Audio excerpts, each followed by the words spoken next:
Alo là cái này mà lên bông mà lên bị buông ngay rồi. Ta rồi mời cả bạn nhỏ cái này cho mời cho ta ạ.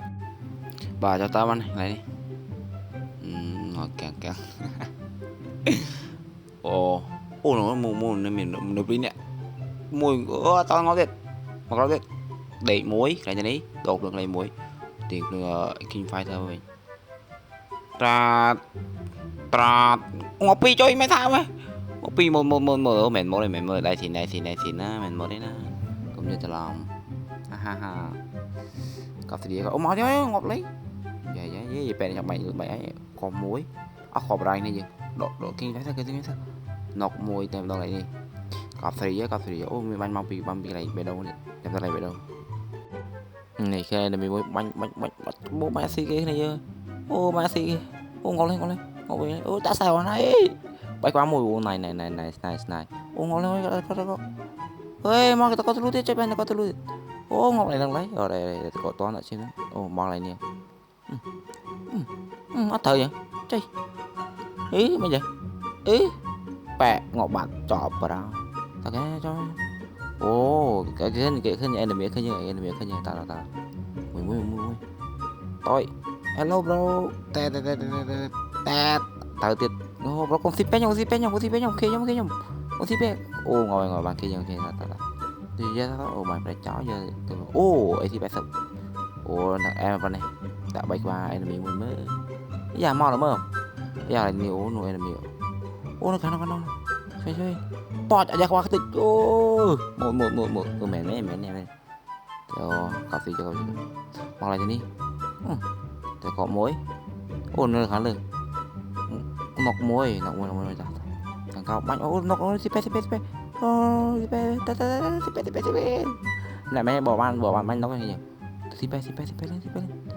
nó bánh gì là cho muối cho muối để cho đặt thêm ban buồn khía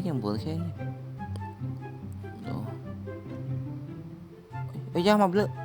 nọc bạn hả đọc kia mà dạ mẹ làm nữa hàng cao hay gì giá nó hàng bộ giờ này có bay mà tiền đấy thấy nó bro có bay tao bánh có rom mới rồi giá hàng lơ mói ba mươi chỗ có bán hay gì đâu luôn ngon mười có bay tao bánh xong em liếm quanh kho mới tiết mói có tiết ơi chứ bây giờ mẹ trai chứ hả lơ ok ai chung mới ăn ngon cái tiết trai cái tiết no chào bà ra phải cao rồi chào bà ra ôi cái này ai nhiều cả rồi vẽ cái này ai nè trăm rồi bánh nọc pro đang ngọc alipi bánh nhiều ngọc chào bà ra chui này chui lại chui ê chui bro gần kì lại bây giờ lại đi vẽ ấy nè bùng kho bằng lại cái clip cô bạch vái này luôn này làm đến đây thì qua tiếng giờ lại đi làm tới enemy từ khi này miêu mô đã xì lâu chưa được bụi bên ngoài bắc kia ơi